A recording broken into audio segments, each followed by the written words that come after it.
राहुल, बहुत बहुत स्वागत है फिल्मी मस्ती पर आपका। आपकी फिल्म राजा राम का फर्स्ट लुक पोस्टर आज रिलीज हुआ है, क्या कुछ कहना चाहेंगे? सबसे पहले आपको कैसा लगा?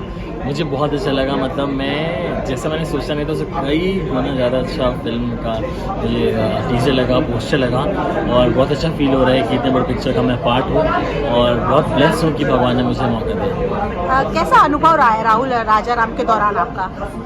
राजा राम का मेरा अनुभव बहुत अच्छा रहा है और मुझे याद है कि मुझे फ़ोन आया था लुक टेस्ट के लिए और भी एक्टर्स को अप्रोच किया गया था, लेकिन कोई फिट नहीं हो पा रहा था। तो मुझे इन लोगों ने बुलाया था फ़ोन करके कि लुक टेस्ट करते हैं, वह देखते हैं। और लकीली मैं लुक टेस्ट में पास हो गया, तो ये कहीं किसी से ब्लेसिंग थी और अनुभव बहुत अच्छा रहा। मुझे बहुत मज़ा आया, बहुत कुछ सीखने को मिलता है जब आप बड़े प्रोडक्शन हाउस में काम करते हैं, बड़े डायरेक्टर के साथ काम करते हैं, एक सुपरस्टार के साथ काम करते हैं और आप खुद न्यू कमर है तो आपको सीखने में बहुत कुछ मिलता है। तो ओवरऑल बहुत अच्छा एक्सपीरियंस है। खेसारी लाल आपके साथ है फिल्म में, वो राम का किरदार निभा रहे हैं, आप लक्ष्मण का किरदार निभा रहे हो। उनके साथ काम करने का कैसा अनुभव रहा है? क्योंकि वो एक सुपरस्टार है, ट्रेंडिंग स्टार है, लाखों चाहने वाले हैं, तो आपको उनके साथ काम करके क्या कुछ सीखने को मिला? नहीं, इसलिए मैंने बोला ना कि जब आप न्यू कमर होते हैं और आपको सुपरस्टार को काम करने का मौका मिलता है तो ऑलरेडी आप बहुत कुछ सीखते हैं, क्योंकि आपको भी वहीं पहुंचना है जहाँ आज वो हैं, आपको वहीं पे पहुंचना है। तो ऐसे न्यू कमर बहुत कुछ सीखने को मिलता है, देखना पड़ता है कि कैसे बारीकियों से एक्टिंग, बेसिकली मैं एक्टिंग ज़्यादा देखता हूँ कि मुझे एक्टिंग में ज़्यादा इंटरेस्ट है। मैं एक्टिंग बेसिकली देखता हूँ कि कैसे कर रहे हैं, इंटेंस सीन को कैसे किया जा रहा है या कोई कॉमेडी सीन उसको कैसे किया जा रहा है। तो एज एन एक्टर बहुत कुछ सीखने को मिलता है एक सुपरस्टार के साथ काम करने का। जी, राजा राम आपके मायनों में क्या है? आपके शब्दों में राजा राम का क्या मतलब है?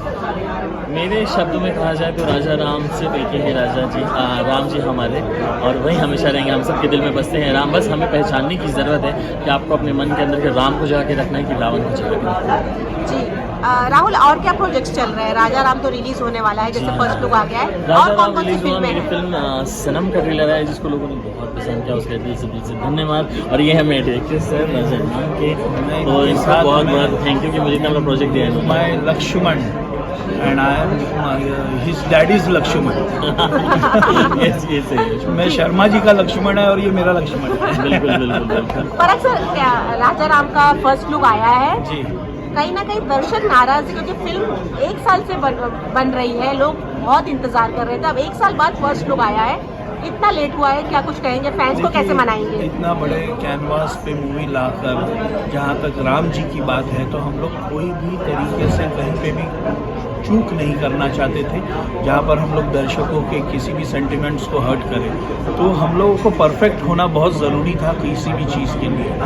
तो मैं यही कहना चाहूँगा कि थोड़ा विलम्ब हुआ, इसके लिए मैं माफ़ी चाहता हूँ, लेकिन एक भरपूर एंटरटेनमेंट राजा राम में पराग पाटिल स्टाइल सिनेमा, खेसारी लाल यादव, राहुल शर्मा, हम सारे लोग आपको एक बढ़िया एंटरटेनमेंट दे रहे हैं राजा राम के साथ। जी, पराग सर, राहुल का चुनाव कैसे किया गया? क्योंकि एक नया फेस है भोजपुरी इंडस्ट्री में, उसको इतनी बड़ी फिल्म में कास्ट करना है, कैसे चुनाव किया गया उनका? चुनाव, मैं लक्ष्मण के लिए बहुत परेशान था। कम से कम लक्ष्मण के लिए मैंने 7 से 8 किरदारों को खारिज किया और उसके बाद में लक्ष्मण का किरदार जो राम के साथ में है ना, वो हमेशा थ्रू आउट वो लक्ष्मण जी हमेशा राम जी के साथ चले ही। वो बहुत ज़्यादा वोकल या बहुत ज़्यादा वर्बल कभी नहीं रहे। हम लोग के माइथोलॉजिकल सारे उपन्यासों में भी अगर आप देख लेंगे, लेकिन लक्ष्मण जी का साथ हमेशा राम जी के साथ रहा। तो जब सारी चीज़ें खारिज की तो अचानक मुझे राहुल का ध्यान आया। राहुल की उन दिनों शायद में कुछ एक फिल्म आई थी, डार्लिंग या वॉटेवर,